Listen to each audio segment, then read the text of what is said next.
Okay, I will start. I'll give you a 3-second countdown and then we will start recording. So 3, 2, 1. Recording in progress. Okay, recording. All right, good evening. Welcome to the regular meeting of the Scioto Township Planning Commission on September 13th, 2021. It's 7 o'clock and we're calling the meeting to order. We're using both the Zoom platform as well as in person. For members of the public who have joined us by video or phone, your microphones are muted but will be open when appropriate. In order to minimize disruptions to the meeting and connectivity problems, only members of the Commission will have video.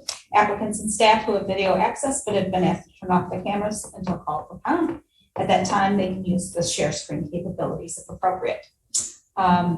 And this meeting is being held in a hybrid format in compliance with the Open Meetings Act. All members of the public body and members of the public participating electronically will be considered present at the meeting and may participate as if physically present at the meeting.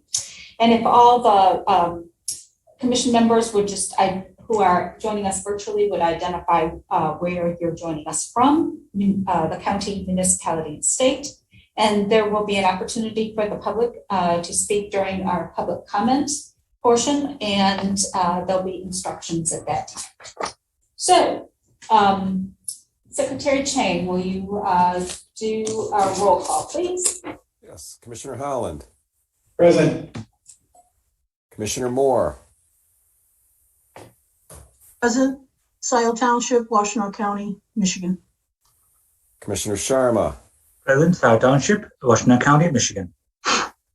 Commissioner Chang, present. Scioto Township, Washtenaw County, Michigan. I believe Commissioner Courteau and Commissioner Hyde are absent. So Commissioner Culbertson. Present. We have a quorum. All right. And then we'll move to the adoption of the agenda. I would like to request to add to, I guess it would be unfinished business, the addition of Margaret Engel to the task force is emailed late today.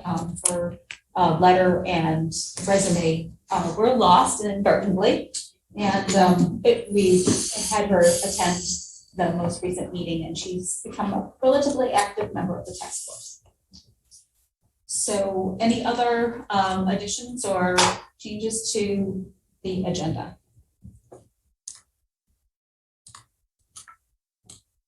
Seeing none, do I have a motion to move the agenda? So moved. Moved by Commissioner Moore, supported by Commissioner Sharma. Roll call vote, please. Okay, Commissioner Holland. Yes. Commissioner Moore. Yes. Commissioner Sharma. Yes. Commissioner Chang, yes. Commissioner Culbertson. Yes. Okay. The agenda is adopted as modified. Right. Communications and correspondence. Any communications other than the request to add Margaret Engel? No. All right. Received none. There are no presentations requested by the Planning Commission, so we will move to public comment. And at this time, we'll open the meeting for public comment. We'll start with online participants. You can indicate you would like to provide a comment by clicking the raise your hand button found at the bottom of your screen. Your microphone will then be enabled one at a time until all online participants have the opportunity to speak once. When you are unmuted by the host, you will see a dialog box that says stay muted or unmute myself, and choose unmute myself. Second, anyone who is phoned in will have an opportunity to speak. Callers can raise their hand by pressing *9 and then press *6 to unmute. Comments are limited to 3 minutes unless you're speaking for an organization. And with that, do we have any participants that would like to address the Planning Commission this evening? We do have one. We have Joe Pattison. So I am going to hit allow to talk And let's see. Should be popping up here in a second. Yep, ready now. Oh, there we go. Okay, so it's your floor. This is for you, Doug. At the Planning Commission meeting last month, you talked about the new content neutral state law that requires that ordinances, and here's where I need some clarification. The way I read the state law is that the ordinances that the township makes have to be neutral about limiting content. Or does it mean that the content of the signs has to be neutral? And it seems like the no trespassing, no hunting signs, it seems like the content neutral is being applied to the content rather than the ordinance.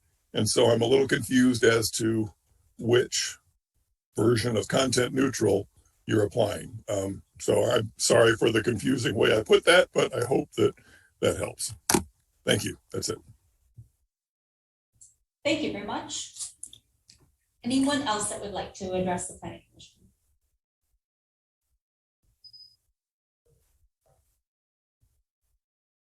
Do not see any other hands up. We can wait for a moment.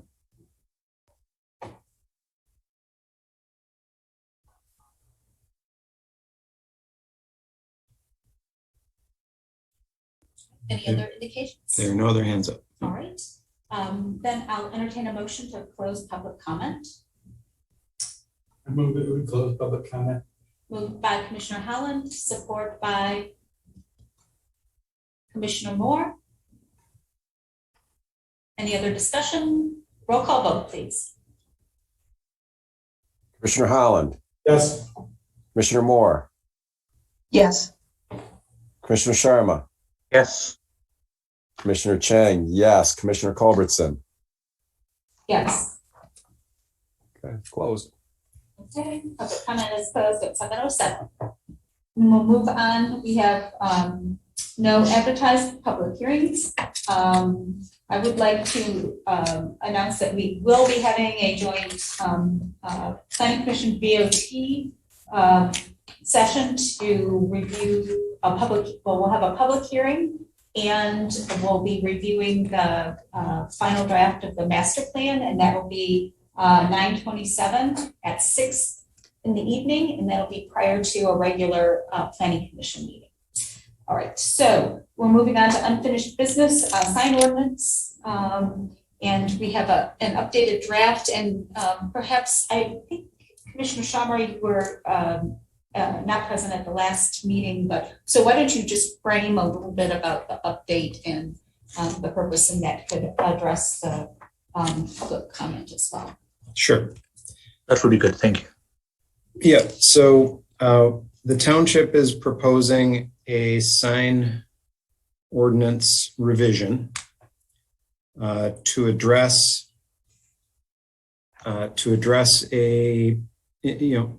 two things. One, a lawsuit that we did not prevail in with regard to a new billboard that is located on I-94. And so after that decision, the township attorney directed us to begin work on updating the sign ordinance. And that lawsuit had to do with the idea of content neutrality and a U.S. Supreme Court decision that occurred a number of years ago, or with regard to that idea. And while I'm not an attorney, and this is a difficult topic, to explain, I'll try to explain the best I can. So signs are not, and this is not new. We've always tried to, write our sign ordinance to be content neutral, and that is not trying to regulate, free speech. So not trying to regulate the words on the sign. So, what's happened in the township current case about the new billboard on I-94, and with regard to generally with the U.S. Supreme Court decision, they have ruled that we can't, obviously can't regulate the types of words. We can't say, for example, a church bulletin board can have X amount of square feet.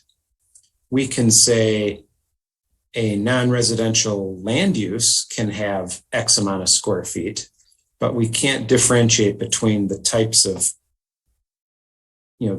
of content that might be on a certain sign. And this all has to obviously do with protection of free speech.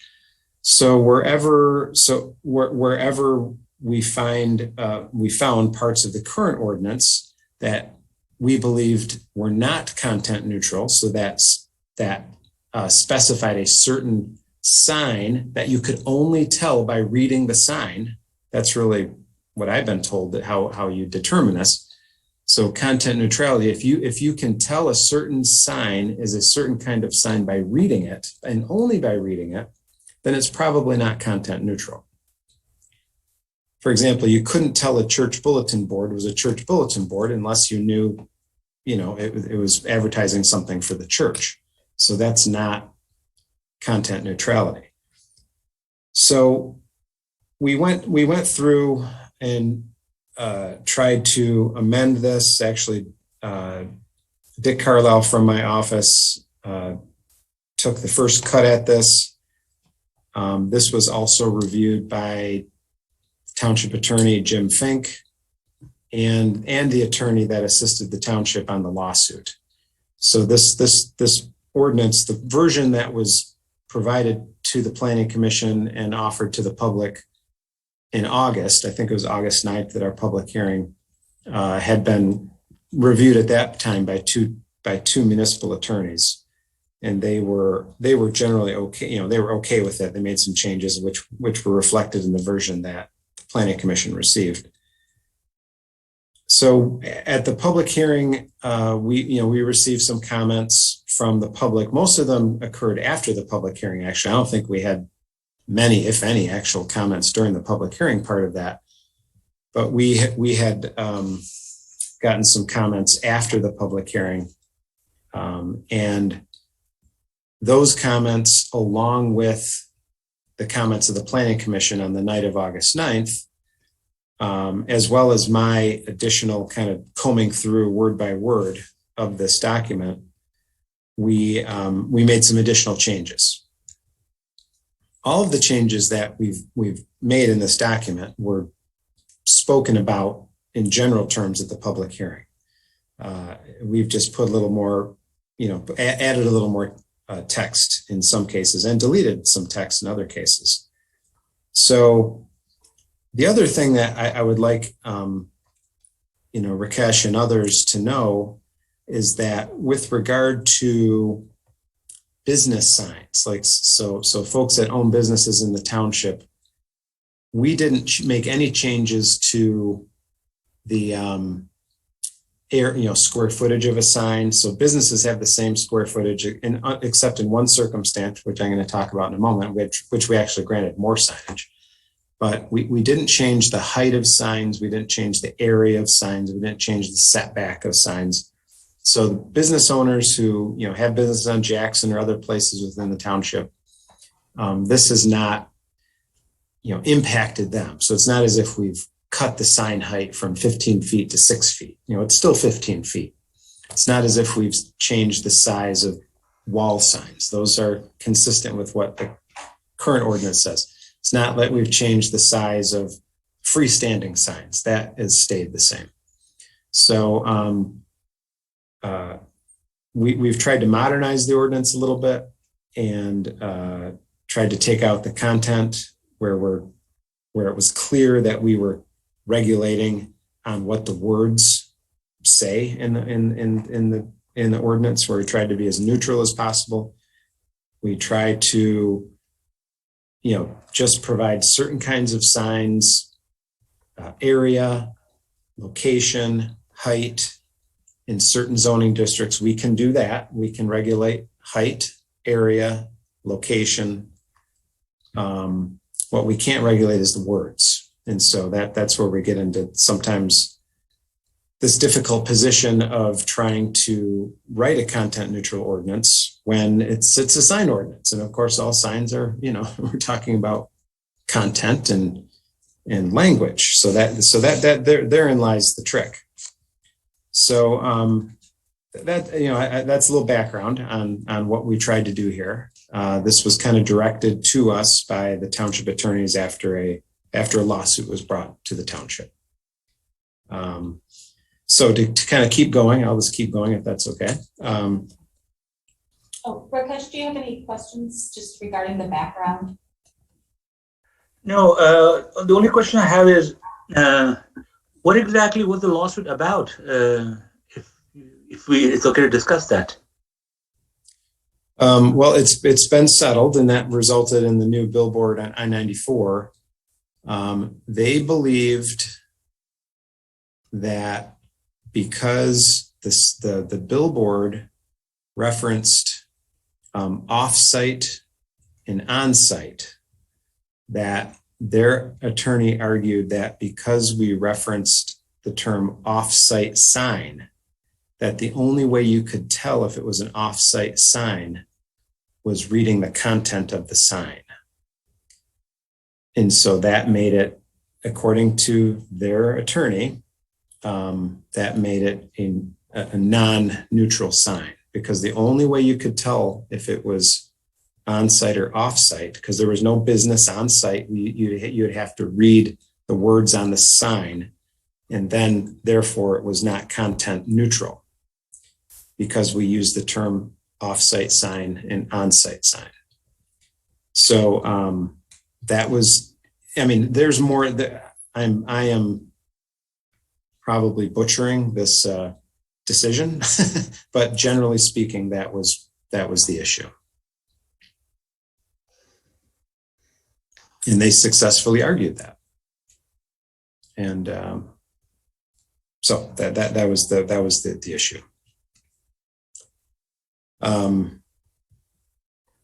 So getting into the ordinance itself, I'm just going to go page by page. There's not that many changes, so I just want to go page by page. So on page 6 of your packet, it's actually page 1 of the ordinance. There is a deletion for outdoor advertising signs. Billboards are deemed to constitute a principal use of the lot. We addressed this later in the ordinance, and we kind of deleted the terms off outdoor advertising signs. So that was a holdover, I think, from the previous that just wasn't caught. So we deleted that. It is covered in a later section. There's no changes on page 2. No changes on page 3. No changes on page 4. Now I'm going by the page numbering of the ordinance and not the packet, so sorry about that.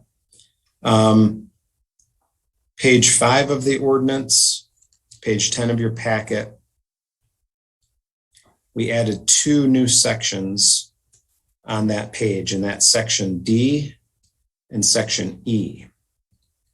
This has to do with signs and their intensity and brightness, and turning them down after hours, as was suggested at the last Planning Commission meeting, as well as some mounting and shielding regulations, so that we can ensure that lighting for signage isn't directed outward into either on adjacent property or on an adjacent road.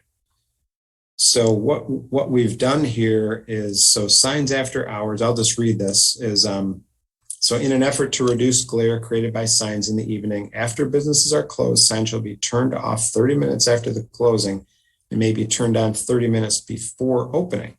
As an alternative, the owner may reduce the intensity of illumination of the sign by 50% 30 minutes after closing or 30 minutes before opening. Verification of sign dimming capability shall be provided to the township as part of the zoning compliance certificate. So this would require all new signs. By the way, as I've mentioned before, zoning is not retroactive. So any existing sign that's out there, this does not apply to. This would apply to anything new that comes along. So if someone was to apply for a sign permit, the black and white provision is that it has to be shut down 30 minutes after the business closes. However, if the applicant can show that they have that their sign has the capability of this dimming situation, they could provide that verification, and we would allow the sign to stay lit, but just be reduced in intensity. I got a question. Yeah, Just we're gonna have questions as we go. sure. Yeah, What if someone wants to dim their sign 70%? that'd be fine. Yeah. So should we see by at least 50%? At least, sure. Yeah. Just so that some future person doesn't. Yeah. And then, just so you know, that in E, that there's a typo, we're gonna move it next slide. Enter. Where's that at? In E, the next to last line, paragraph E, Another. enter. Oh, gotcha. Okay. And so I think this is the second, we talked about this at the public hearing, adding some language like this. I think we even said 30 minutes. So I just want to, because this is, our first time talking about it, does this reflect what is this based on the folks that are here? Does this reflect what we talked about? So, Yeah. More. So I think it does, just to answer your question right away. I had that up, another flagged as a typo, and then the second line of D should be plural, businesses. Signs in the evening after businesses are closed. okay. And then the E part, I read it a couple of times. It made sense to me after I read it. I think we were trying to talk about the shielding there. And when I first read the first couple lines, but I think it works. I think so. Okay. So Greg, this implies that there's no uplighting. Correct. Yeah. There is no clause or issue about any color, right? Color of the light. We talk about that a little bit later. Okay. A little bit later. Yeah. Okay, fair enough. Yeah. Okay. Well, looks like. You can. Yep. Yeah. No other comments. We'll move on to the next. Yep. Section. Okay. So page 5. This is we had the electronic message signs, which is what EMS stands for. Electronic message signs. We had some lighting standards for the electronic message signs. And again, these are taken from a national source and reviewed by both attorneys and Dick Carlisle. So I'm pretty confident that these, while it is a formula, I feel comfortable with this formula. And really, this formula is to ensure that lighting does not cause glare and or nuisance to adjacent properties from signs. Right now, we don't have anything like this. We have some very general, kind of vague standards. Although I will say, I don't recall a lot of complaint issues with signs, probably mostly because most of our businesses are in Jackson and there's not a lot of single family near them. But this will help clarify signage issues. So nothing else on page 6 of the. I have a question on. Commissioner Sharma. Yeah, sorry. Let's go back to page 5 for a minute. Section E, mounting and shielding. An external light illuminating an exterior sign shall be mounted above the sign But I see sometimes signs have a light below projecting towards the sign, popping out from the bottom and projecting upwards. Am I right? Yeah, that this would prohibit that. This would prohibit that. But what is the problem with that? It is only the light is bouncing on the billboard and it's not affecting anybody. Again, because that does provide better, I'm assuming it provides better illumination for the sign, but that's besides the point. So we are doing away with that, you're saying? Yeah, and I'll just, you guys can jump in, but we're trying to avoid lights shining straight up and causing kind of a glow to the township. Yeah, we're trying to promote, there's a movement in lighting. It's been around for a while, but it's called dark skies. So yeah, we have that. Dark sky compliant.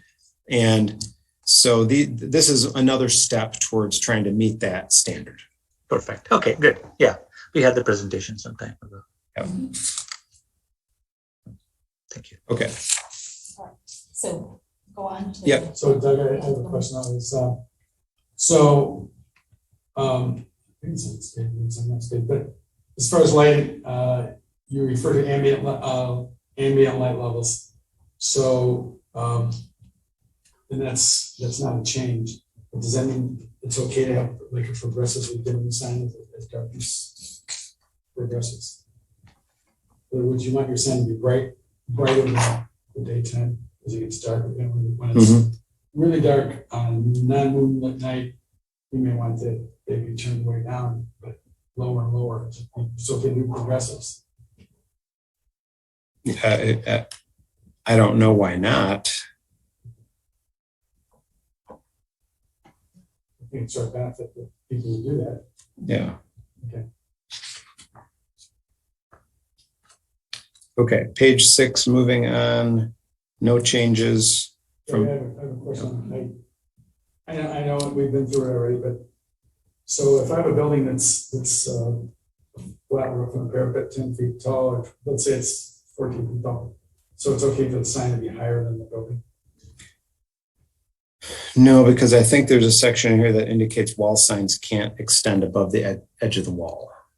I guess, look at the sign down in Parkland Plaza, on the building that, the newest building down just off of Park Road. And their sign is 15 feet tall, I think. I mean, granted, the building is a lot taller, but I look at that sign, Yeah. it's massive. Kind of spider visiting me. Go away. Yeah, there's so two different kinds of sign standards. We have we have wall signs, and I think in here, I'm pretty sure I can look, I'll verify, but wall signs are not supposed to extend above the wall. They're not supposed to be, they're anything above the edge of the wall is not permitted. Freestanding is 15 feet. Yes. So it can be taller. Sure. Yes, it could be. Okay. Yeah. I mean, that'd be a short building though. 15, I guess a one story. Could be one story. Yeah. Yeah.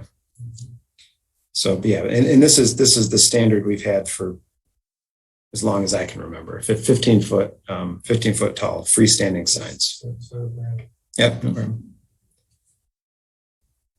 So page 12 of the packet, page 7 of the ordinance, no changes from the last time we met. Page 8 of the ordinance, page 13 of the packet. This is where we tried to reinstall the no trespassing, no hunting, no soliciting, kind of signs. We mention them, but we don't mention them. And so we try to do the best we can to be content neutral and still have some, so people know what we're talking about. So I just added the sentence, nothing in this ordinance is intended to restrict or prohibit signs required by law to enforce property rights, such as those, so there could be more, but such as those requiring for impounding vehicles, so that'd be like in a parking lot or something, or prohibiting trespassing, soliciting, or hunting. So this is actually language I inserted, but was sent to me by Attorney Fink. So Township Attorney Fink put this, drew up this sentence, and so I inserted it in this location.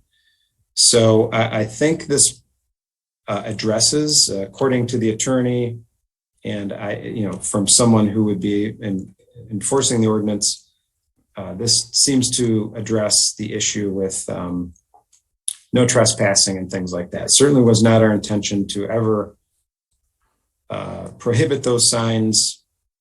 And I think this sentence helps, put it back that, we're not trying to do that. So that's how that was addressed. And I think I saw somebody's hand up, although I forget who it was.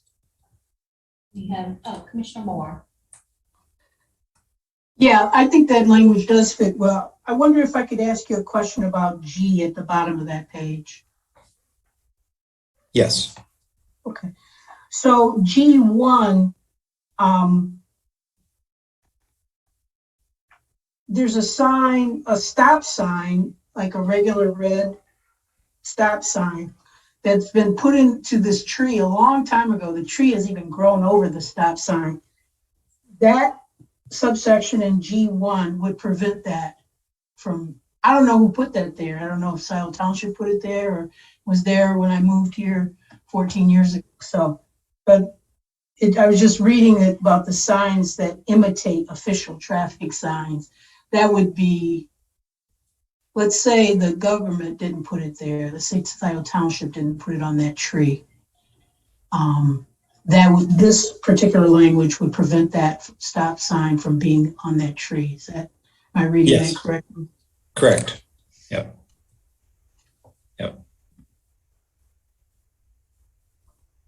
Okay.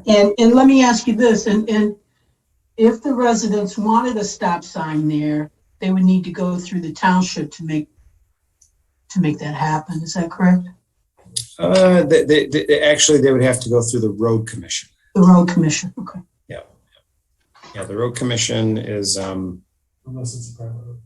yeah, if it was a private, so yeah, there's always these gray areas. It is a private road. Yeah, if it's a private road, then it would be up to your association. If you have a homeowners association, or if there's a maintenance agreement on the private road. So it'd really be up to the homeowners at that point. Okay. But if it was if you're in a subdivision that has public roads, which there are no more of those because Washtenaw County Road Commission is not accepting subdivision roads. They haven't been for a number of years. So pretty much any new subdivision road will be private roads. But if you do happen to live in a subdivision that has public roads or adjacent to a public road like Zeeb Road or Marshall Road or Miller Road or who knows what, then that would be the Washtenaw County Road Commission's purview, not Scioto Township. Thank you. Okay, anything else? Commissioner Sharma. Thank you. On the same page, section A, Doug, miscellaneous signs and posters, right? It says tacking, pasting, otherwise signs or posters that are visible from a public way. Public way means a road or something like that, right? Correct. And located on the walls of the buildings, bonds shall be prohibited. So when we see signs that may be on the wall of a building, of a business building from the road, and it's visible, and they put a temporary sign, those big placards, whatever, that is not permitted. There are cases. Now this is supposed to be addressing small, advertising signs or posters or whatever. Right. But there are circumstances where we, in the temporary sign section, so these are prohibited, but there are cases where we do allow temporary signs for businesses. And that's in a section that's coming up that we'll talk about in a minute. Okay, very good. But this is really trying to, help prohibit some of those, snipe signs like we see and nobody likes. Snipe signs. What are snipe signs? Sorry. The little signs you see on the side of the road and things like that. Oh, okay. Never mind. Yeah. Thank you.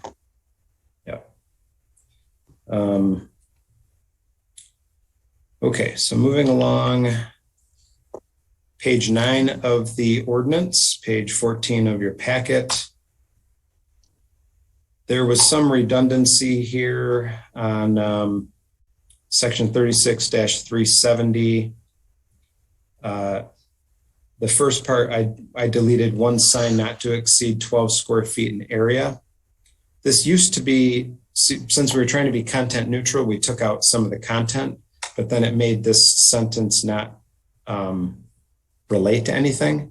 This used to relate to farms that were selling farm products. And it said, property that is selling farm products can have a sign that's 12 square feet. Well, since we can't really say that because we'd have to read the sign to know if it was a farm product, I think we'll just sort of tie that into the next section that says one sign shall be permitted for each public street frontage having a curb cut for vehicle entrance for, and then I took out a school, church, building, place of worship.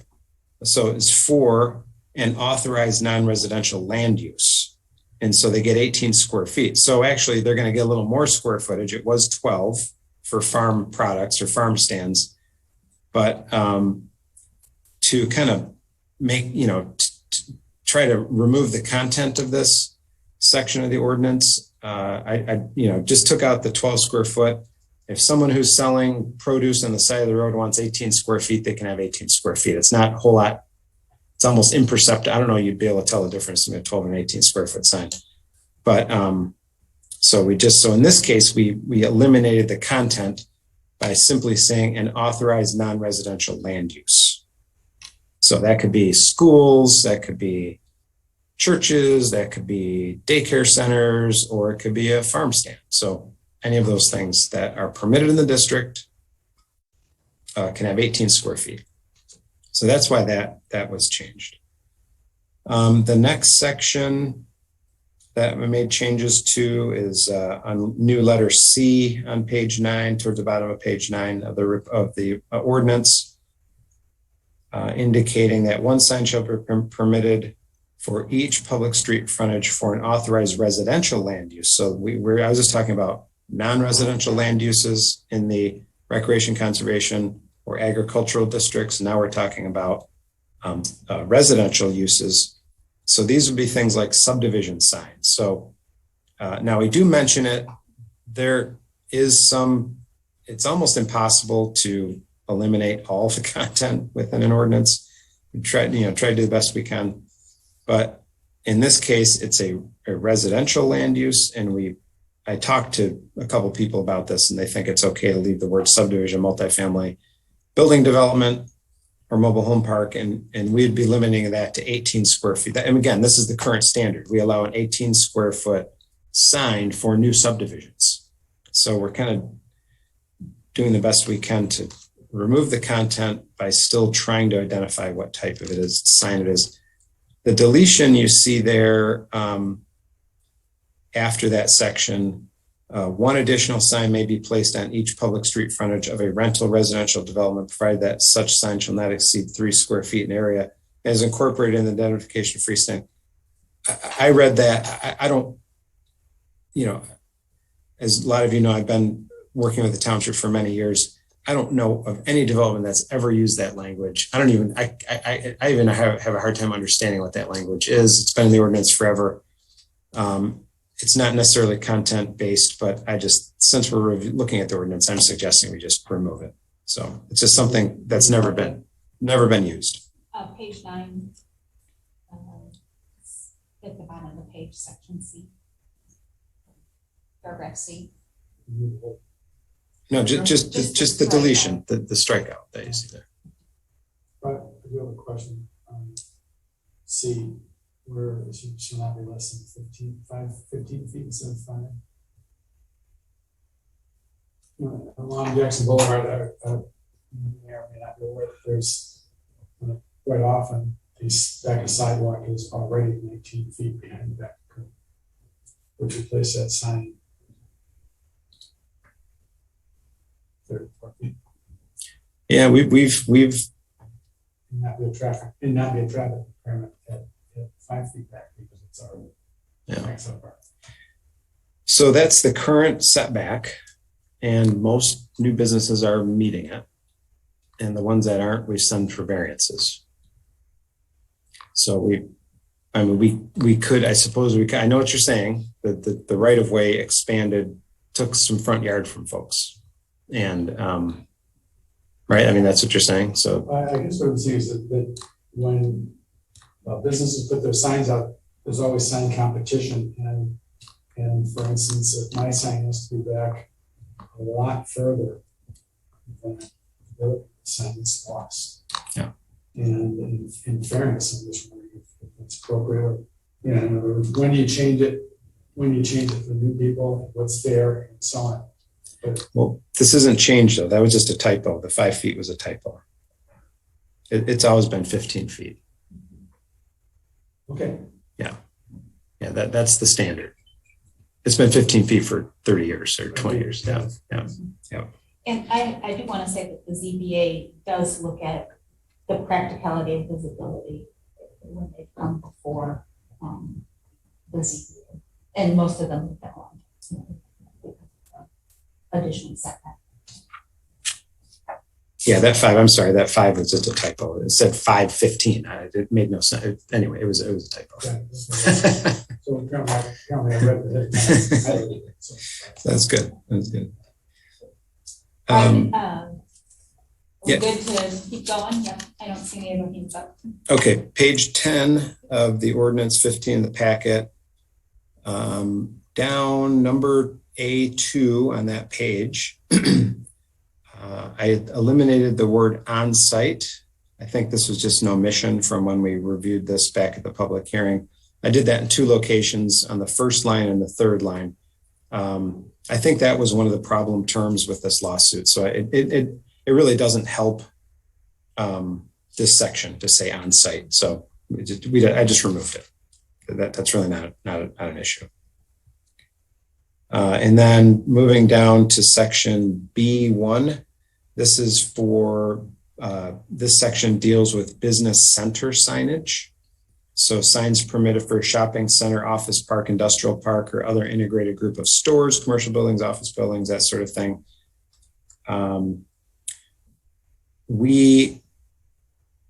I tried to clarify this. We have always, or for many years now, we've had in our ordinance that we just wanted the name of the shopping center and the 3 major tenants.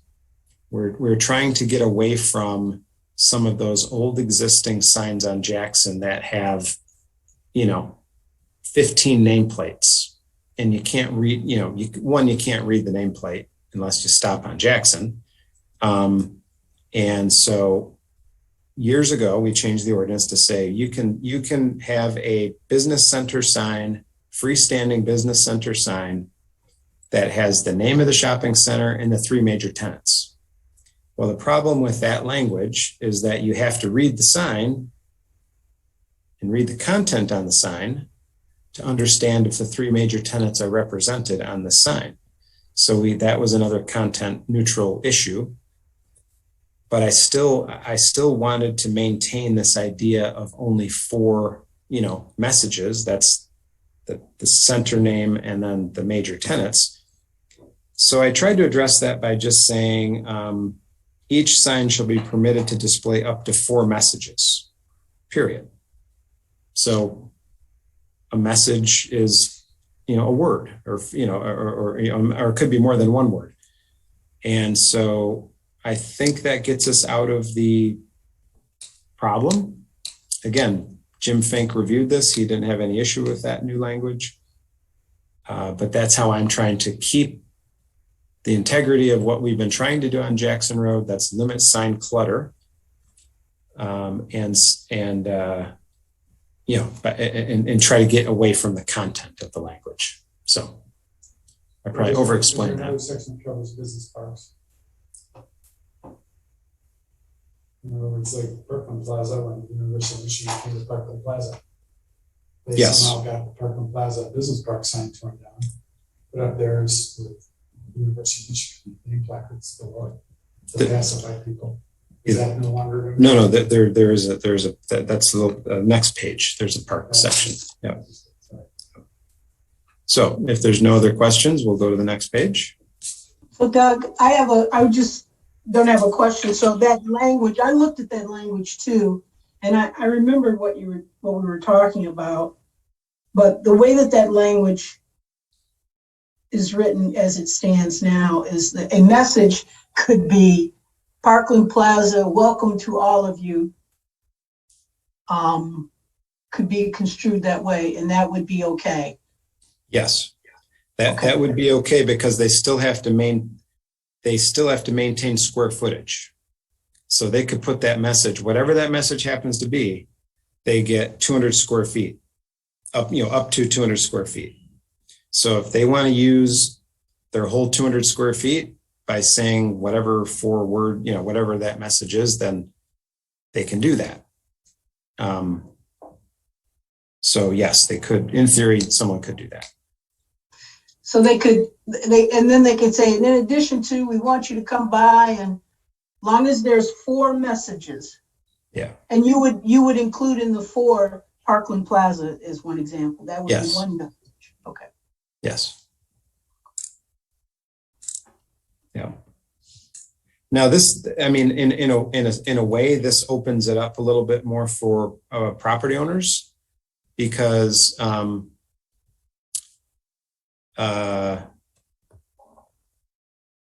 we've had folks that don't really care to have the business center on their sign, but they want 4 tenants. So this sort of gives someone a little more flexibility. They can still have the center sign name if they want, or they could just have 4 tenants. I mean, in the sign isn't going to be any bigger. It's the same size, same location. And I just got a note. I don't normally respond to the chats, but I just got a note that people are having a hard time hearing you, Jay. Really? Yeah. I'm having a hard time hearing Jay as well as our chair. Can you hear me now? Better. Yeah, I think what happens is you have to speak I up, will. Turn yeah, my- as opposed to down into your computer, but thank you, yeah, do flag it when you have that issue. Yeah. So sorry about that. So anyway, that's what we're trying to get at there. Again, the size of the sign is not going to change. And I think this does do what we're trying to do, and that's limit sign clutter. Now, again, it's not retroactive. We can't go back to the existing ones on Jackson and make them change. This is from, zoning is from this point forward. That's how zoning works. Okay, so page 11 of the ordinance, 16 of your packet. Very top of the page is the addition. We talked about this a little bit at the public hearing as well. Some of you may know that there was another sign lawsuit at the Meyer Outlot, the Meyer Outlot development, and that's where I think it's Pandora. What's the name of it? Panda Express. So Panda Express, and there's some others. That's the one that comes to mind for some reason, but probably because I've eaten there. But Panda Express is there, and there's some others. And so we were sued in that case. And by the way, we've almost never been sued in our sign ordinance. And within the last year, we got sued twice. But I just like to throw that out there. The sign ordinance has served us well for many years. But this was a case that that particular development on, at the Meyer site has frontage on both Jackson and the parking lot. And we were holding them to the signage you get based on what the ordinance says. And the ordinance says that you get, and this is wall signage. So you get wall signage based on the frontage of your lot or the frontage of your leased space in a multi-tenant center. And so it's 1 square foot for every 1 linear foot of frontage that you are leasing in the multi-tenant shopping center. So say you had a 50, maybe say your frontage that was facing either Jackson or the parking lot was 50 feet. We would have allowed a 50 square foot sign. Now you could take that 50 square foot sign and put 25 facing Jackson and 25 facing the parking lot. We don't have an issue with the number of spaces, but we were limiting it to 50. Well, the applicant sued the township and indicated that because their building faced both a road and a parking lot, that they should be allowed additional signage. And they prevailed in that case. And through an agreement between the township and the applicant was allowed an additional 65% signage to be placed how they would like it. And so I think we talked briefly about this last time. So what I added, I'll just read it, is business centers that face both a street and a parking lot, and then in parentheses, 2 facades, may have 165% of the total sign space allowed, with no single sign to exceed 1 square foot for each 1 linear foot of building frontage occupied by the business. So it's not giving them a single bigger sign than they would have been permitted before, but it allows them to have 1 sign like we would have allowed before, plus some additional sign for the other side of the building. This has come up once or twice in the Zoning Board of Appeals. I think the Zoning Board of Appeals has granted similar variances, at least one I know of years ago. And so what we're trying to do with this is just change our ordinance to reflect the agreement that occurred between the township and the property owner for the Meyer Outlots project. So what this says basically is you can have up to full normal signage on one side, but 65% of Yes. that. And personally, I think it serves the public well to have that. And so looking at the back of Long Jackson, we're looking at the back of buildings going, gee, wonder what that is. But a question now, what about an end unit? Is an end unit then would have frontage on 3 streets? How does that affect You still have to pick one. You pick one. So yeah, yes. It's one. It's 1 linear foot. So it only refers to 2 facades intentionally. Yeah. 3 facades.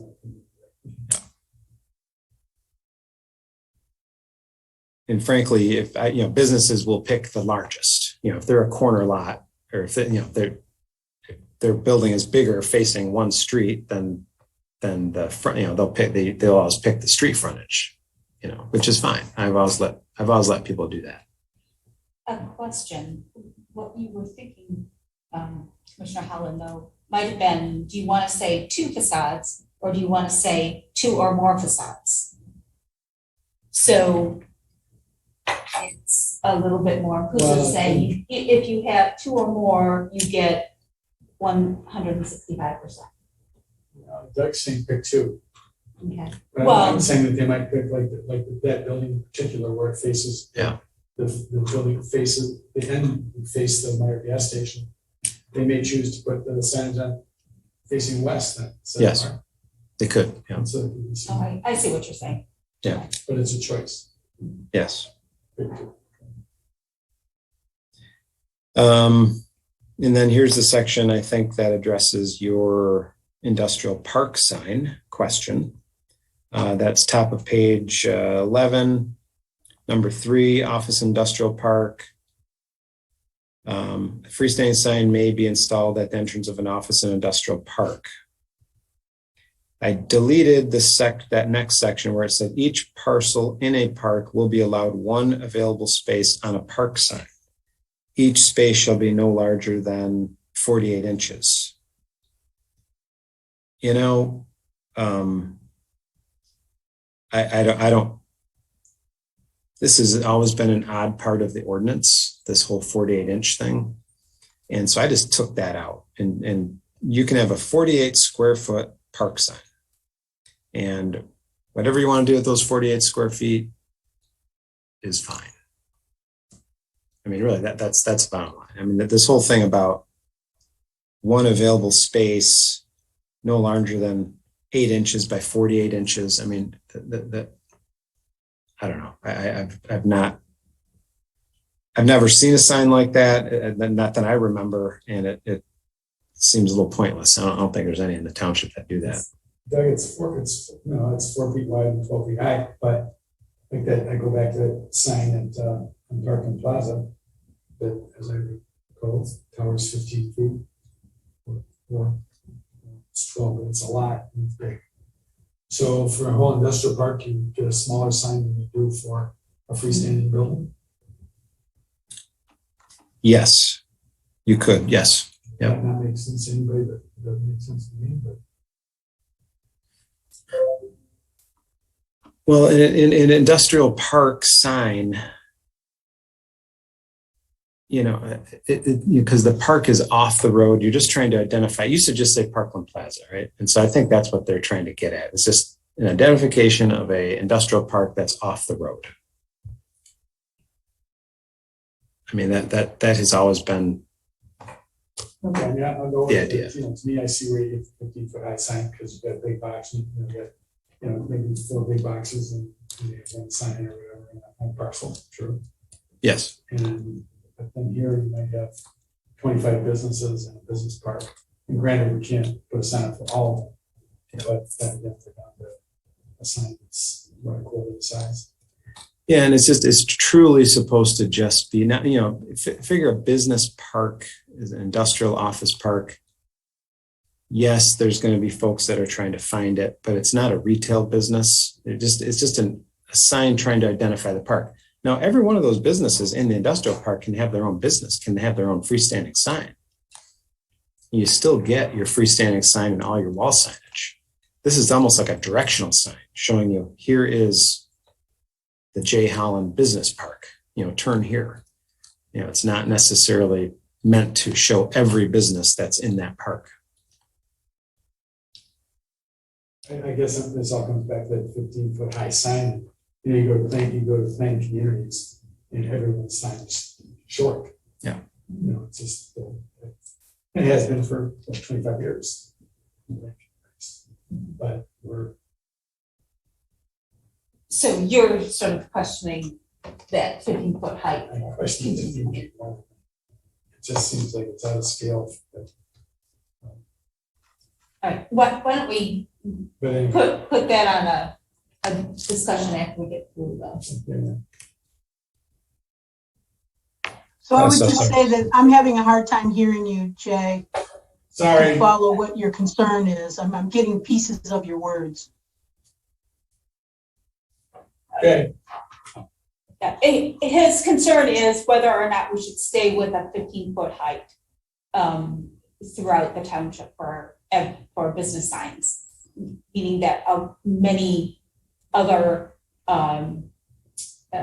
townships have lowered their maximum heights for the signs, just as that being a little out of scale for many areas of the township.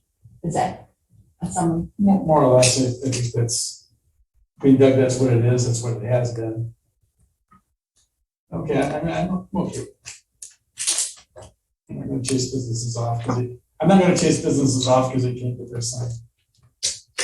Yeah, and just as anecdotally, there's most new signs, although they can go 15 feet, aren't 15 feet. There are some that are tall like that, but if you think about drive down Jackson, think about the Panera Bread, the bank, Comerica Bank next to it. You think about there are some 15-footers out there, but many of the new businesses aren't even going that high. But that is the max, and it's been there. It's been the max for many years. Did that refer to the road from above the road, or is that? I don't know. I'd have to look at the definition of the height for that. I think So it's I just have to say that not knowing the,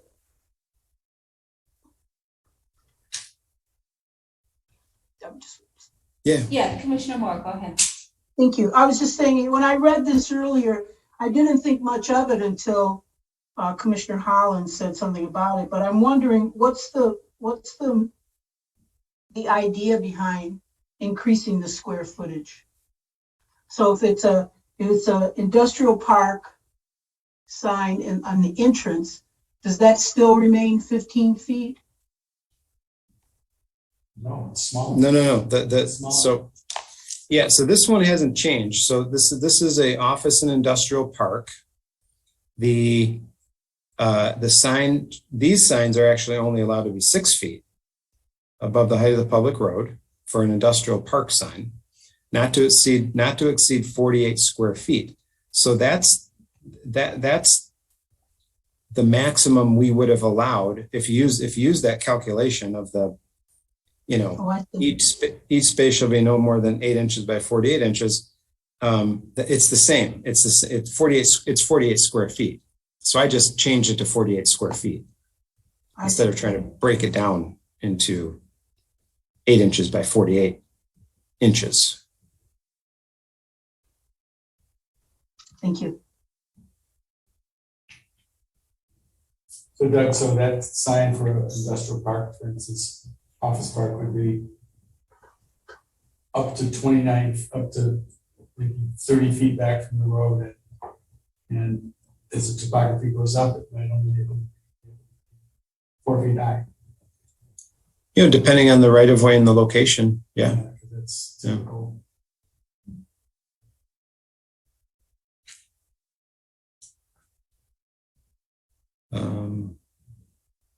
Okay, well, I've got that as a discussion if you want to come back to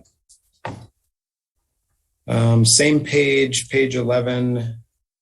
I completely reduced or completely eliminated the section that says, in addition to provisions, this has to do with, I think, automobile service stations.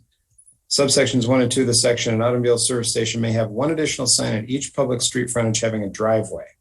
Said sign shall be mounted on a freestanding structure or the structure of another permitted sign, provided that clear views the street by motorists. Said sign shall not exceed 8 square feet in area.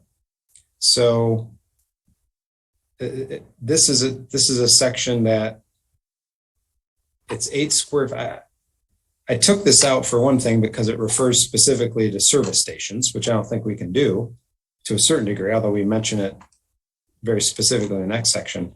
But it has to do with a provision I don't know anyone's ever used. I mean, and so it bothered me for 2 reasons. There's some content here, and it's a section of the ordinance that, I mean, an 8 square foot sign for a second sign for a gas station makes no sense to me. And so I eliminated that section. So I don't know what anybody thinks about that or has any thought at all about that, but it just seemed like a section that was not needed. I've never seen it used. And so I just took the opportunity to remove it. The next section, next deletion, although we talk about service station signs, this has to do with some specifics that I took out some specifics. No sign shall be attached to light standards. No sign shall be attached to fuel pump canopies except those identifying self-service, full service, or similar messages, in which case the maximum sign area should be 6 square feet. I left the first part, notwithstanding any of the provisions of this article. No sign shall be located on a fuel pump island except those constituting an integral part of the pump or those required by state law or regulation. I'm guessing state law and regulation has requirements that say things like, full service, self-serve. So I think we're covered. I don't think we have to be so specific. I think the first part of that covers the second part of that. In the second part of it, it gets real content based. So that's why I took that out. Now, the very next section is all new. We talked about this last time. We had provisions in the last ordinance that talked about electronic message sign lighting standards. And then we had a little discussion about electronic message signs generally. So based on that discussion at the public hearing, I added language that deals with electronic message signs and does a couple things. So electronic message signs are those digital signs that you see. Occasionally, we've been allowing them for many years in the township, but this provides some additional direction for their provision. First thing in general standards is we're allowing them only in the Jackson Road Overlay District. So if you're in the Jackson Road Overlay District, and that's the part of the township that fronts Jackson Road, has other parts, there's parts of the Jackson Road Overlay District that front Zeeb Road, and there's parts that also front, let's see, let me go. So Wagner, Zeeb, and Baker. There are, and maybe part of Stabler, I think. There are some sections that are contained within the Jackson Road Overlay District. That primarily is the commercial section, the commercial heart of the township, the Jackson Road Overlay District. And so we would like to allow those types of signs, which we have for a number of years, in the Jackson Road Overlay District, but not allow them in other parts of the township. So if you're outside of the Jackson Road Overlay District, the way this ordinance is currently written, this would prohibit electronic message signs, which really is the residential parts of the township. So we don't, occasionally there's a commercial use in the residential parts of the township. This would eliminate that possibility of having an electronic message sign, next to a home, for example, or maybe not completely eliminate it, but would eliminate it to a great degree. The other limitation is we are only allowing electronic message signs to cover 25% of the allowable square footage for a freestanding sign or a ground sign. So it can't be the whole sign.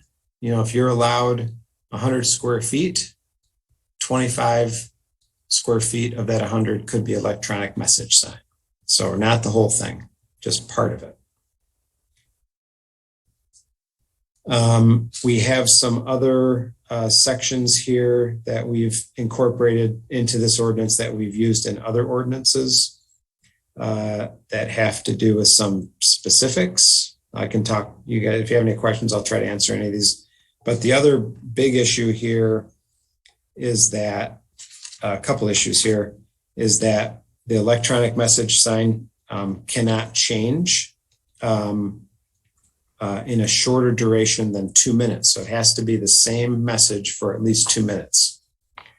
So what this does is it prohibits these signs to be like flashing or changing messages every 15 seconds or every 10 seconds as you drive by, which can be very disruptive and or distracting to motorists.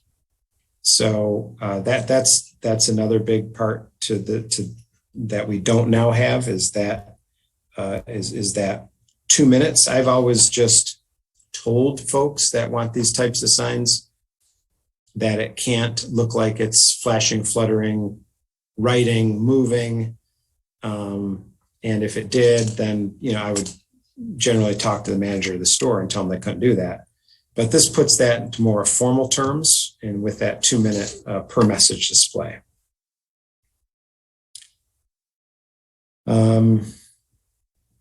We also, to try to address Rakesh's comments or Commissioner Sharma's comments, we tried to address here the color, not necessarily the color of the sign, but the background of the sign. So it maybe not the exact colors, but we say electronic message sign shall be limited to a dark background with lighter letters, or a white, and then we go on to say a white background with dark letters shall not be permitted.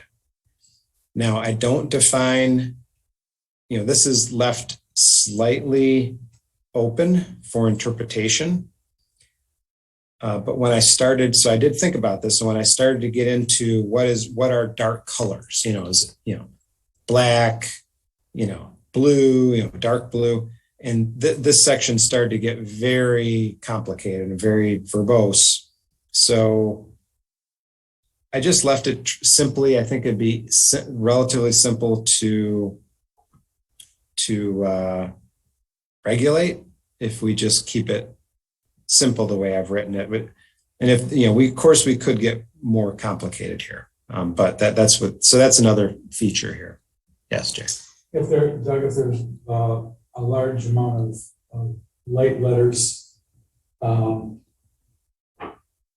not much background, does our light limit levels cover that?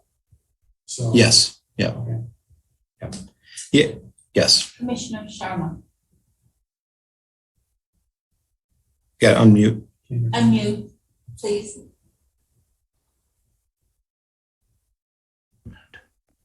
Yeah, thank you.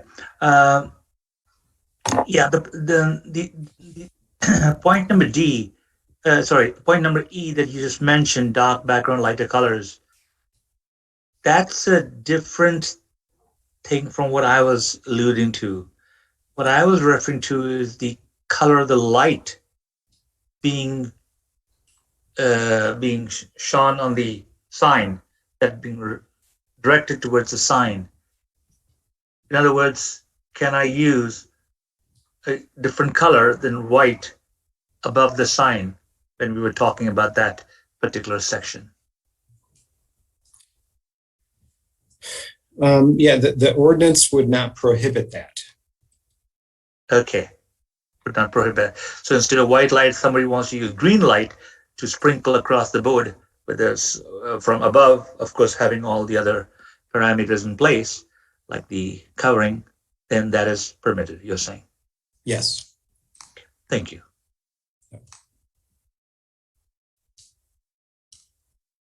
Okay. Any other questions on the Yeah, electronic lighting? I don't have a question. I would just say, I just wanted to point out that your old F is now E and your electronic message signs are F now. Right? Because you got rid of the old E. On page 11. Oh, you eliminated on page 11, you eliminated E, so Oh, you just need okay. to update the lettering. Okay.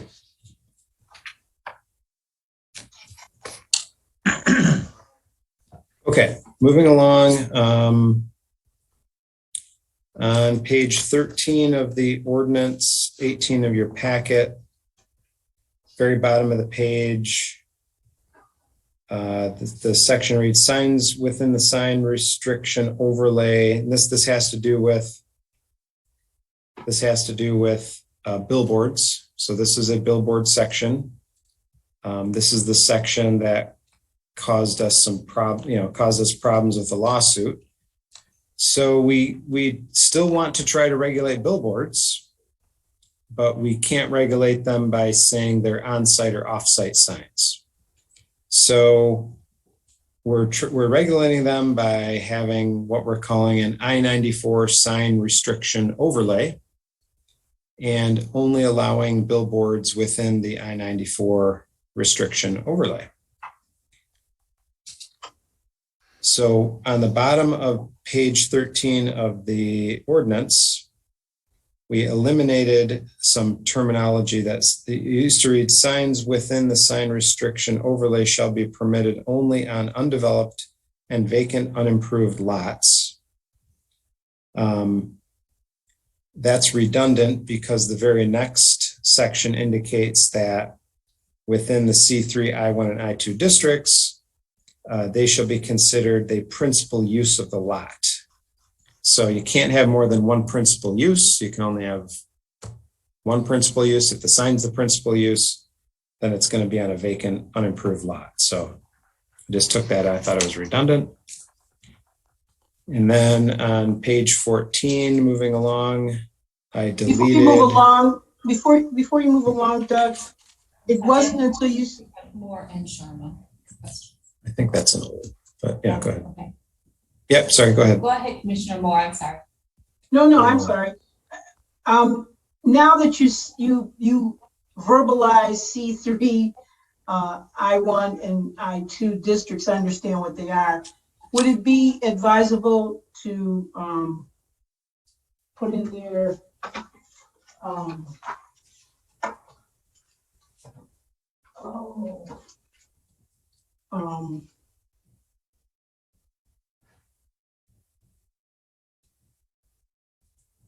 I don't know, something that would say land districts to explain what that. Oh, you could say But at zoning first, district. when I read it earlier, it didn't click until you verbalized it at the meeting today. I say zoning. Okay, so we're gonna add zoning districts. Great, Clarify. Yep. thank you. Okay, is it okay? Move on to page 14. So page 14, there is right in the kind of in the middle of the page, number 4 on page 14 of the ordinance. There's a section that allows billboards to be increased to 40 feet by the zoning inspector, which would be me and currently me. If for excessive grades, buildings, blah, blah, blah. We looked at this and one of the attorneys indicated that is probably too much discretion given to the zoning administrator to allow, them to raise the height by 20 foot. So if there are these issues like grade, bridges, obstructed views, those are all the types of things that the Zoning Board of Appeals would typically look at.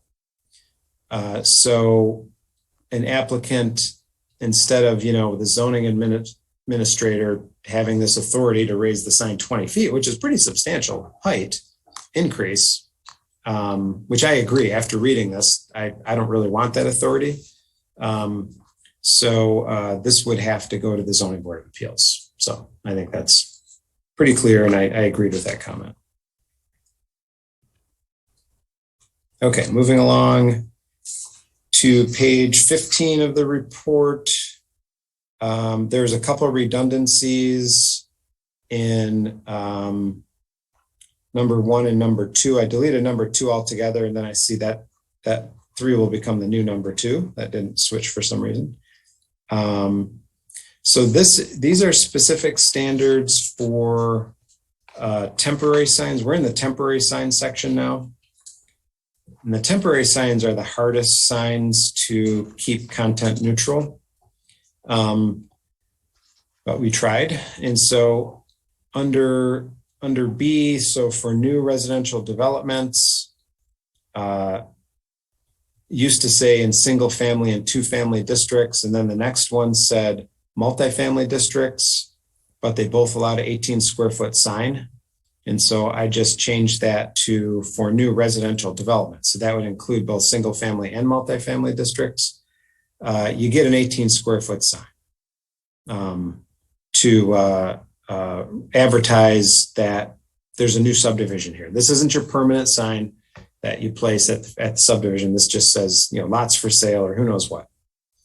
And so that took out the second sign section. It wasn't needed. If we're including all residential development, then number 2 wasn't needed. That's why that was removed. The second, what's shown as number 3 there, there's a small deletion there. That section indicated 1 sign shall be permitted on sites under construction. Each sign shall not exceed 6 square feet in area with more than the total of these signs permitted on the site. If all messages are consolidated into 1 sign, you can get 24 square feet. So this is another section that just through my working with this ordinance for so many years, there's no residential development that I've ever run across that a developer only wants little 6 square foot signs sprinkled around the site, trying to advertise the businesses that are doing work there. So everyone always goes for the 24 square foot sign. So we're allowing signs under construction to have a sign that says 24 square feet. This sign typically is the sign that says, financed by Bank of America. It might have the contractor's name, might have the engineer's name, whatever, something like that. So that's what you used to be able to have. Each, like Bank of America could have a 6 square foot sign. ABC Engineering could have a 6 square foot sign. Yeah, Jay. So this is all temporary signs that? Yes, we're all on temporary signs. So, the question I have is, what if the site has multiple entrances? Now, I'm just not thinking of subdivisions, I'm thinking of commercial sites as well. And often in commercial sites, more than one entrance is required for safety, or for union versus non-union, et cetera. And we would just hamstring that if we do that, because it needs to be marked and designated. Would that fall under Directional signs? signs required by law? I don't know. What kind of sign? What kind of sign? I don't get it. Oh, if there's two entrances to, let's say, a commercial construction site, if there's, for instance, a union people working there, non-union people working there, they have to have separate entrances sometimes. Oh. Something with the union drives, and they need to be marked and communicated. Well, this is a little different than that situation. The current ordinance doesn't address that either. So they need a variance to do that. No, what would it say? Like, what would it say? Like, what would that sign say? Union workers enter here, non-union workers enter here. It's two separate gates and two separate signs, right? And, That's how it works. and things like this is a parkland area, they're Well, those would have more those. informational. Yeah, those are permitted. Those like hard hat signs and stuff. We would never even. Those aren't signs. But I don't even think they fit in the definition of sign. So you're just talking about the sign that says what the building is, the contractor's name, you're just talking about the informational sign, Yes. and these are the directional signs, and directional signs aren't covered? No, I've never regulated them. So I mean, we could try to cover them somewhere, but yeah, I've never run into that. I just know that builders and developers also call an awful lot of signs, directional signs, just to dropping an arrow on top. Yeah. So, Well, if it said union entrance, non-union entrance, that's a directional. No, those are directional signs. Yeah. just thought, Yeah. didn't want that to be a problem when somebody had to get a variance and the job got shut down for a month. Okay.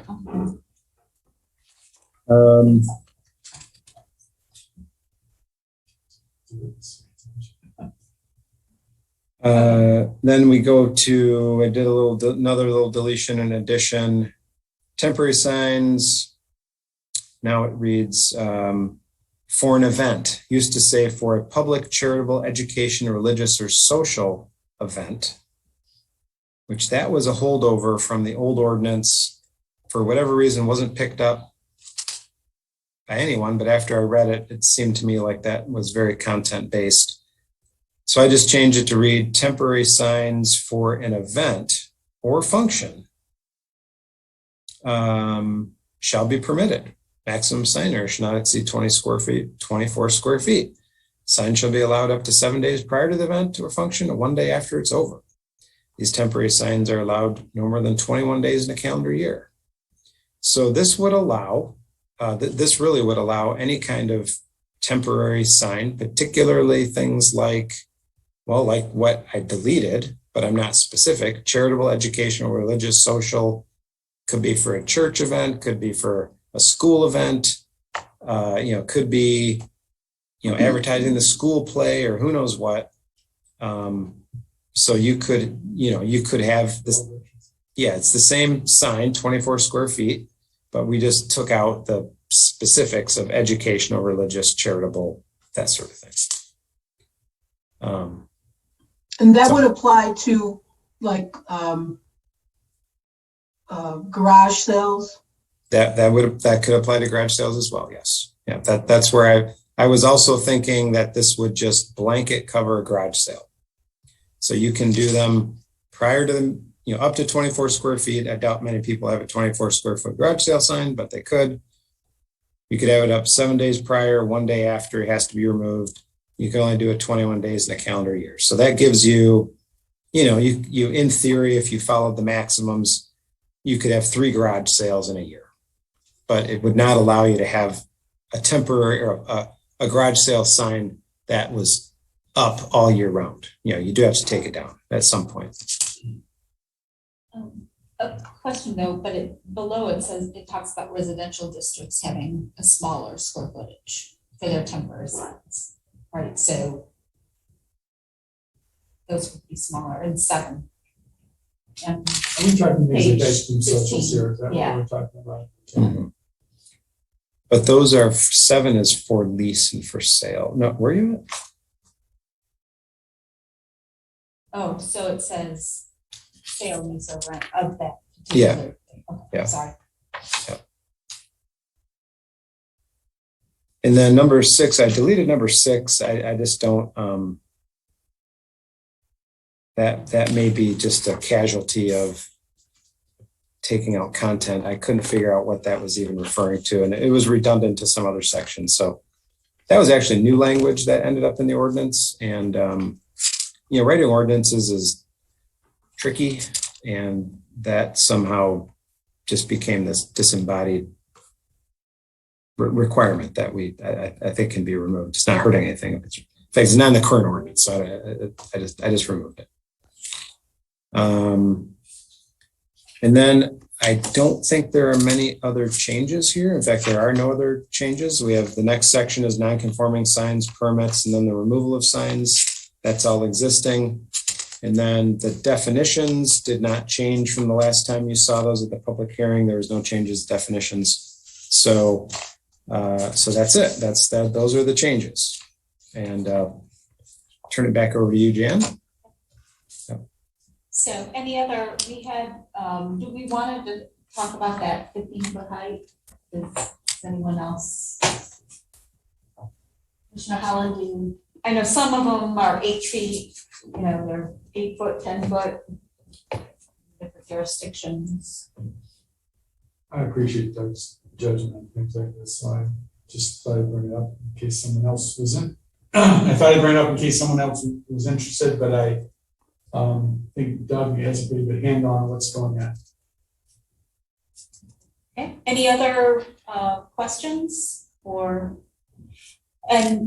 okay, then planning commission members, do you feel that we want to entertain a motion to approve the sign ordinance with our comments, and so it can move along to Board of Trustees? Or do you feel like you need to have another look at it? And that would be sort of if there were substantial comments or concerns about any of the changes requested. I'm prepared to make a motion. Okay.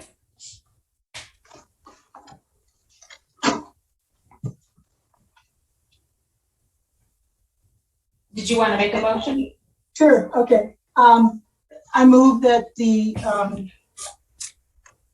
that we adopt the signage, the revised signage language as revised today on September 13th, 2021, and forward this recommended ordinance to the Board of Trustees.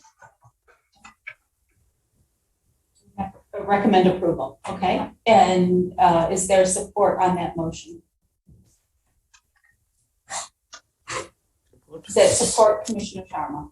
Right. Any further discussion? Okay, roll call vote. Okay. Commissioner Holland, Yes. Commissioner Moore, Yes. Commissioner Chang, yes. Commissioner Sharma, Yes. Commissioner Culbertson. Yes. Approved.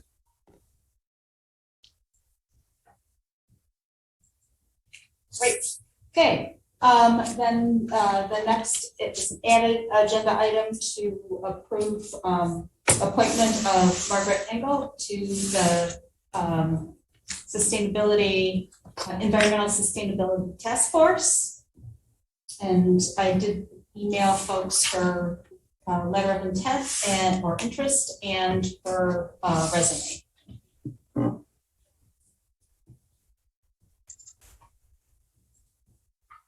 I move that we approve Margaret Engel as a member of our sustainability task force. Their support? Support. What? Okay. Commissioner Chang was just ahead of you. And all right, any further discussion? Roll call vote. Commissioner Holland, Yes. Commissioner Moore, Yes. Commissioner Sharma, Yes. Commissioner Chang, yes. Commissioner Culbertson. Yes.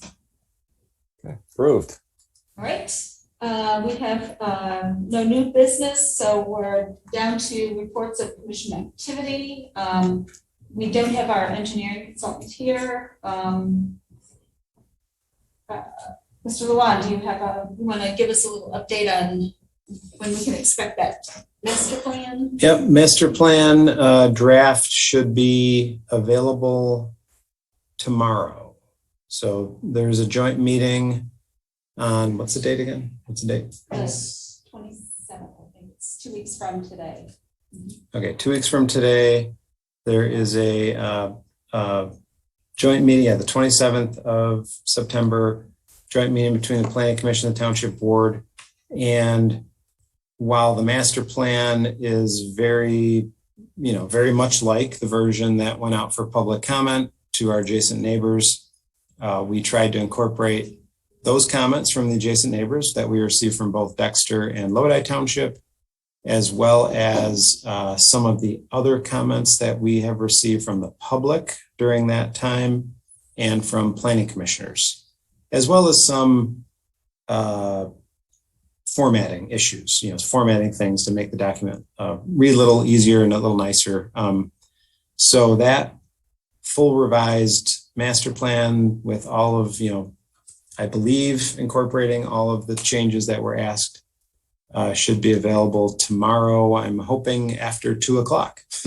And if that does come back from the person who does our graphics for our reports, we will also put that on the township website. Oh, and one addition, and this would be from under the OHM report. OHM will be giving us and the Board of Trustees the presentation on the sanitary sewer kind of availability and kind of their report in the same meeting. So we both the BOT and the PC get the same content. So I do have a question. So this meeting on the 27th, and it's at 6 p.m. This is the agenda for that meeting is the master plan draft? Yes. For at the 6:00, and then we'll have a regular planning commission meeting if there's typical agenda items and so forth. And so there'll be the public hearing, and then which will include the presentations and public comment and with the BOT. We thought we'd better start a little early. Okay. And then chair report, the Environmental Sustainability Task Force did have their second meeting.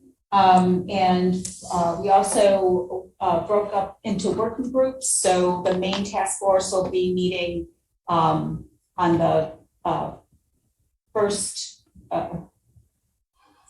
Thursday of every month, and in between times the working groups will work, and then they'll report out at the regular task force meetings. So that's underway. So before you leave the task force, can I ask you a question? Sure. Sure. So I know I sent you an article regarding some of the drought effects in California, communities that have, because of what's going on in California, their aquifers have dried up, and some people are having to buy and truck in water. Residents are. And I wonder, I know the word, catchphrase nowadays, sustainability. I wonder two things in terms of topics and subjects of the committee. I presume that we're going to be talking about that committee talks about drought and sustainability in terms of our water supplies. I mean, we're nowhere near where California is, but I think it's something we should be thinking about. And then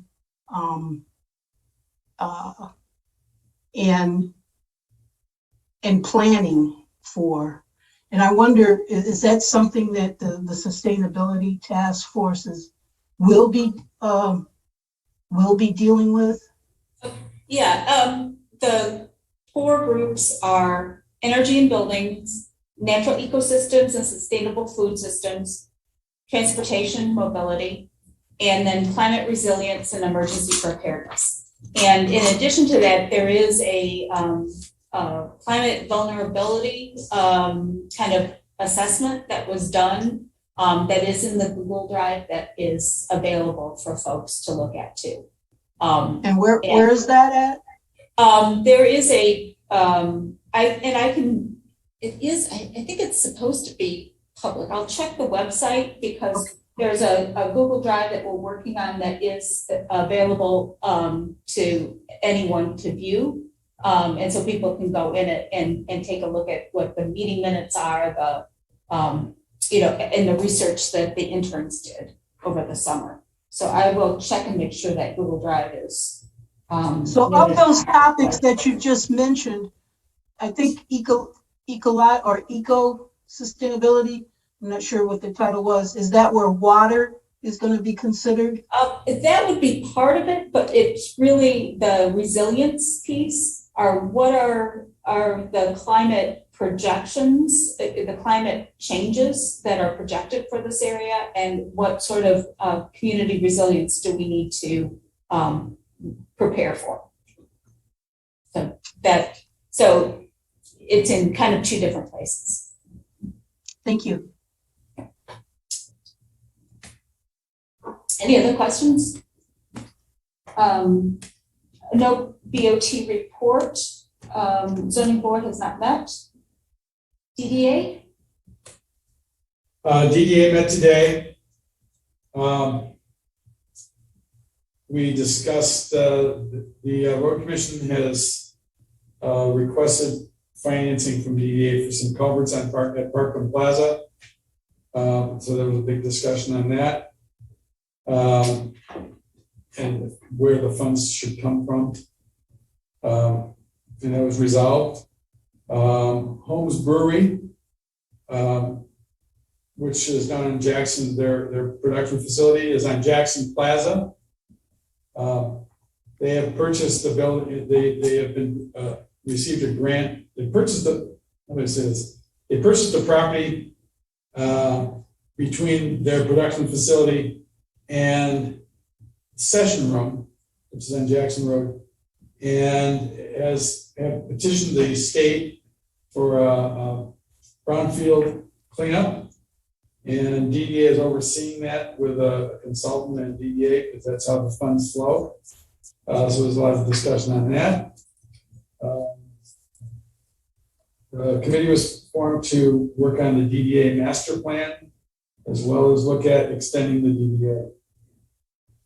By the time that the DDA can operate, their charter expires in 2029. And if they want to do any more bonding, they would need to extend the DDA beyond 2029. I believe it's 2029. Any report? Right. Any questions? I couldn't hear part of that. I couldn't hear part. The DDA expires when? I believe the DDA expires in 2029. And in order to sell bonds for any projects, substantial projects, we would need to extend the life of the DDA, their charter, and there's very specific rules on how that is accomplished. So that's under discussion. And while I got to add a couple more things. The directional signs, I haven't noted it personally, but I was told the directional signs on Jackson Boulevard have been removed. They've been under discussion for a long time, and nobody seemed to really need them. And the bus shelters are proceeding, but there's some snags and they're getting it worked out. All right. The Road Commission Advisory Committee, that hasn't met yet, has it, Commissioner Sharma?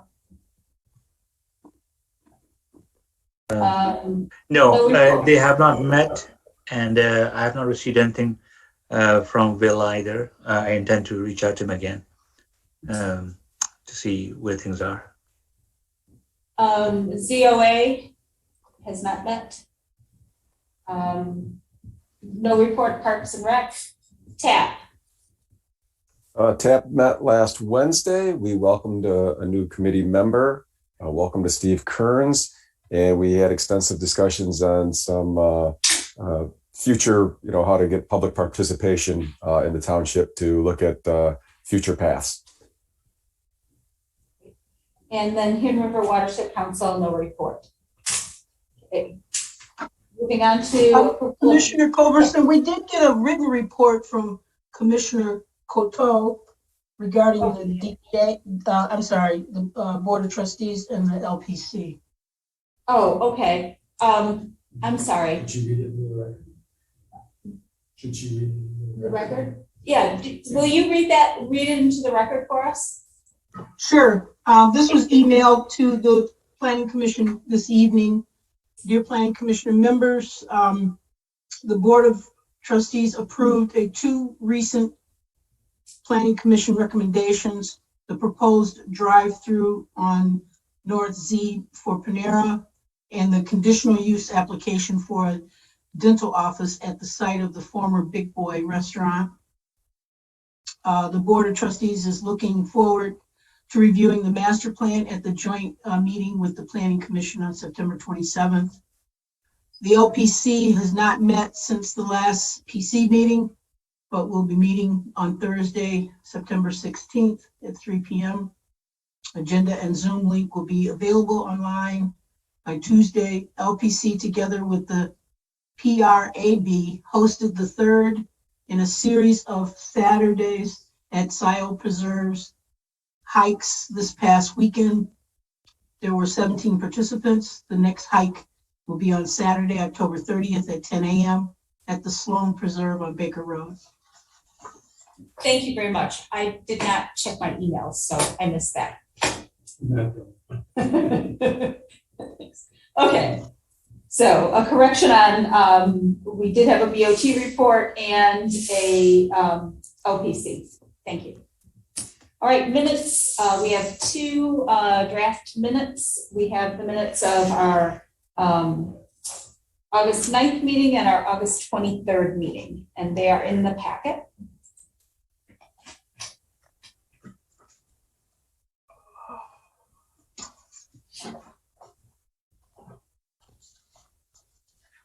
So we'll do them one meeting at a time. So the August 9th meeting, are there any comments or revisions to that?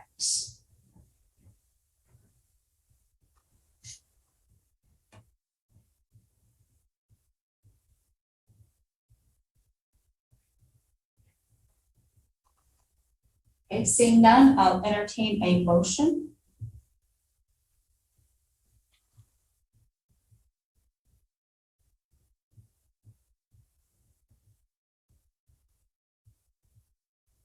Commissioner Chang.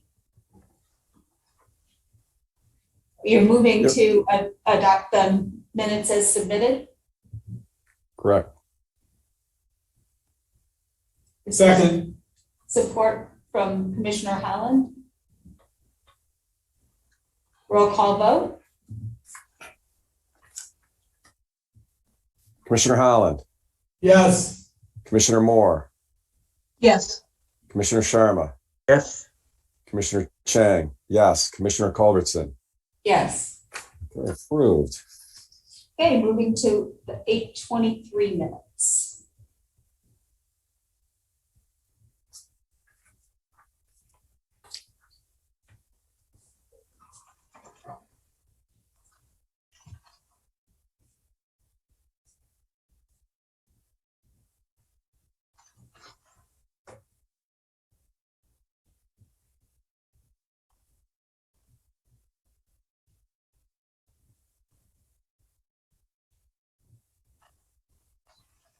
I had one question on the, let's see, the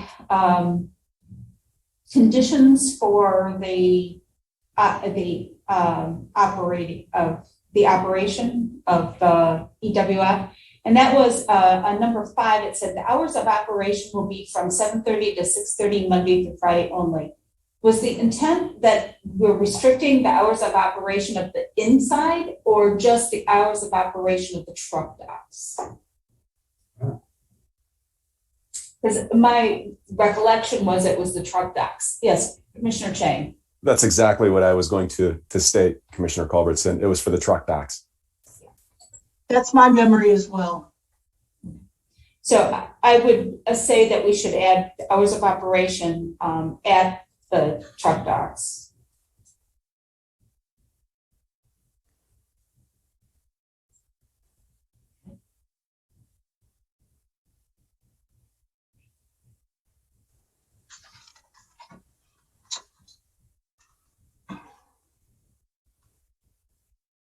I move we adopt the minutes from August 23rd, 2021 as revised. Support?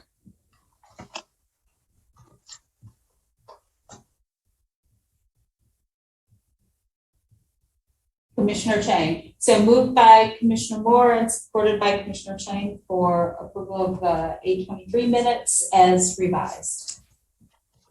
Any further discussion? Roll call vote. Commissioner Holland, Yes. Commissioner Moore, Yes. Commissioner Sharma, Yes. Commissioner Chang, yes, Commissioner That was a Culbertson, yes, Commissioner Sharma? Yes. Yes. and Commissioner Culbertson. Yes, it was. All right. Continue. Did we get Commissioner Chang? Yes, Commissioner Culbertson? Yes. Approved. All right, then is there any other business to come before the planning commission? I move to adjourn the meeting. Second. Okay, any further discussion? Roll call vote for adjournment? Real quick, can I get who seconded that? What commissioner? Helen, sorry. Oh, that's okay. It happened so quickly. Okay, Commissioner Holland, Yes. Commissioner Moore, Yes. Commissioner Sharma, Yes. Commissioner Chang, yes, Commissioner Culbertson. Yes, we are adjourned at 8:48. Thank you. Recording stopped. Thank you, everyone. Thank you.